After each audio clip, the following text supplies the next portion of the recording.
సినిమాల ఫీలింగ్ సినిమాని అడ్డం పెట్టుకుని తను ముఖ్యమంత్రి కావాలన్నటువంటి ఫీలింగ్ ఉంది. అది ఎప్పటినుంచినో తను సినిమాల్లో ఆ భావనను వ్యక్తం చేస్తున్నాడు. మధ్యలో ఓ సినిమా ఉంటది. ఇతను బడా సాఫ్ట్‌వేర్ కాంట్రాక్టర్ అదే ఒక బిజినెస్ మ్యాగ్నెట్. ఇతను ఏ దేశానికెళ్తే ఆ దేశంలో ఉన్నోళ్ళందరూ గూడా ఇతన్ని రానియ్యరు.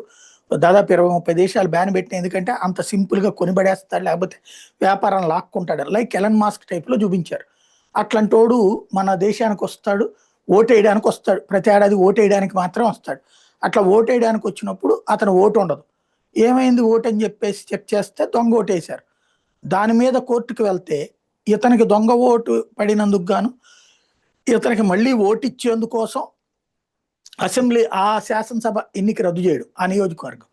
మళ్ళీ దాని మీదన మిగతా జనాలందరూ చర్చించుకుంటున్నారు గాబట్టి కోర్టే ఫీల్ అయ్యేలా చేసి టోటల్ రాష్ట్ర ఎన్నికలు ముఖ్యమంత్రి ప్రమాణ స్వీకారం చేస్తుండగా ఎన్నికలు రద్దు చేసేస్తారు.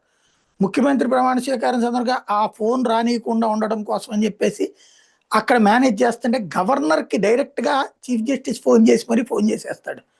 ఆగిపోతది ప్రమాణ స్వీకారం. మళ్ళీ ఎన్నికలు ఆ తర్వాత చాలా రచ్చ నడుస్తది.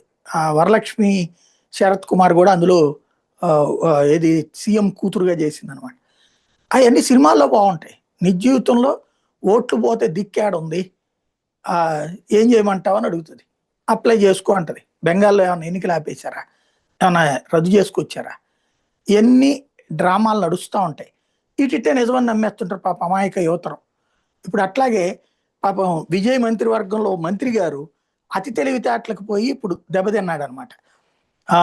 బుస్సి ఆనంద్ అని పిలుస్తుంటారు. ఆయన గారు చార్జ్ తీసుకున్నాక రూరల్ డెవలప్మెంట్ మినిస్ట్రీకి అర్జెంట్‌గా రోడ్లేసేయాలనుకున్నారు. 24 గంటల్లో టెండర్‌లు పిలిచేశారు. ఉదయం 9కి టెండర్ అట.